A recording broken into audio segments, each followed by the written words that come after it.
Hello everybody, I'm student meteorologist Damon Matson here at the CalU Weather Center. Going to give you a look at the forecast as we go through the rest of the week this week and on into early next week as we start off the new year of 2016. Now over the last couple of days here, at least in western Pennsylvania, we've been seeing those cold temperatures that we really haven't seen all year, as the low temperatures were down in the single digits and the high temperatures were in the 20s for the most part. But those temperatures have started to warm up as we've gone through the day today, and it's going to continue to do that through the rest of the week, and I'll explain why in just a second. But as you can see across the nation, we're seeing high 30s, almost 40 degrees here in the northeast, as well as high 40s in the southeast as things start to really warm up again. But the big thing that we're going to focus on that's going to be a player for the weather pattern throughout the week this week is the big storm that's on the west coast. And we'll turn on the radar here real quick and take a closer look at this. As you can see the radar here in California, the moisture from this system is coming off the Pacific Ocean and really bringing a lot of rain to the coast of California from San Francisco all the way to Los Angeles, and even inland in Arizona and New Mexico. They're seeing a lot of snow, as at the higher elevations it's cold enough that they're getting a lot of snow showers and also a lot of winter storm advisories, which I'll get into in just a second. And then I'll turn on the satellite here to give you an even bigger picture of this. You can see that those clouds from this system, it's pretty widespread, covering most of the west coast. And again, this is going to be a big player as we go later into this week. So I'll go into my slideshow here, get to you a couple of graphics. The first one here is from the National Weather Service. It shows the watches and warnings across the nation. You can see these light purples right here are winter storm advisories and winter storm warnings throughout Arizona, New Mexico, and Colorado. And then here on the coast of California, you can see those dark greens and light greens. Those are flash flood warnings, and that's what they're concerned with as far as the coast of California goes, with the steep terrain and all the heavy rain in short amount of time. Then taking a look at the SPC's website, with all this moisture coming in off the Pacific Ocean, they actually are concerned about severe weather on the coast of California. Kind of weird, we don't really hear about that much, but that's what's going on with this system. So a slight risk down on the coast near Los Angeles and San Diego, and then as well actually in southeastern Texas. Because this system is so large, it's kicking up moisture from the Gulf of Mexico as well, so it brings the chance for a few thunderstorms in that area. Then taking a look at a graphic then we have here from AccuWeather, what does this all mean for us here in Pennsylvania? Well, you can see so far today the temperatures have started to warm up. That trend is going to continue throughout the day today and moving on into your weekend. We could see temperatures reaching into the 50s. And then another graphic here then from Penn State.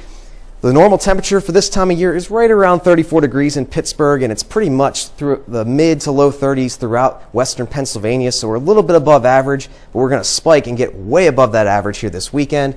And then compare that to where we were yesterday. As you can see right here, 27 in Pittsburgh, and the low temperature was down to 7 degrees, so it's definitely improved by at least 10 degrees over the last 24 hours. And then here's the big picture, what's going to go on the rest of the week this week. You can see that rain and that warm air is really going to kick up into our area. So we're going to see some pretty heavy rain showers starting on Friday and going through the rest of the weekend. And you can see just how big this system is.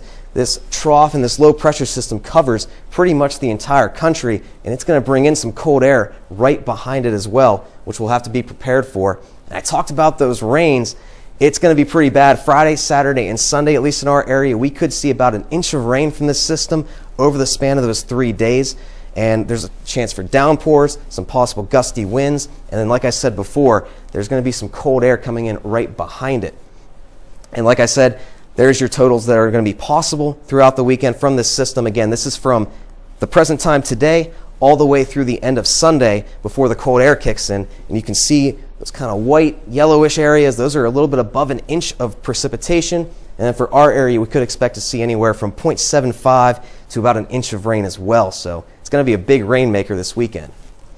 And then looking further into the forecast, going towards the back end of your weekend, this system is going to start to move its way out. That trough is really going to dig into the country, and it's going to bring in that cold air coming from Canada. And there could be 15 to 20 degrees below normal across the Midwest and into the Northeast as well, and then 10 to 15 degrees below normal in the Southeast. That's what they're really talking about, is the chance for this system to really bring cold temperatures not just to the northern regions, but also down into the south where they don't usually see that. And just to give you a little bit of representation, this is from Weather Bell. This is the graphic for what we're going to see as far as temperatures go Monday morning. And then on in through the day Monday, you can see there's that really cold Arctic air coming into the Midwest. And you can just see how this expands all the way across the country and dips down as far south as northern Louisiana and central Mississippi. So this is such a wide system with a lot of cold air. And then finally, before we get into the 7-day for California, PA, one last quick thing for you Steeler fans. For the game on Saturday, if you're expecting to make the road trip, maybe go out to Cincinnati, again, you're going to have to watch out. There's going to be that rain. The temperature is going to be right around 50 degrees, but it should be typical football weather, typical playoff weather, so be prepared for that game Saturday night. Then finally, I'll switch it over here to the 7-day forecast for California, Pennsylvania. Again, we'll see that dry weather continue all the way through Thursday. Temperatures are going to continue to warm up into the mid to high 40s. By Friday, that first round of rain that we're going to see from that big system kicks in. Temperatures will continue to warm up through Saturday, getting as high as 52 degrees. And then by Sunday into Monday, temperatures are going to dip way back down into the high 20s. Chance for some snow showers, but finally by Tuesday, the weather is going to clear up once again and be cold, about normal for this time of year. I'm student meteorologist Damon Matson. That is your forecast looking into the end of this week, into early next week. Hope you have a great weekend, everybody.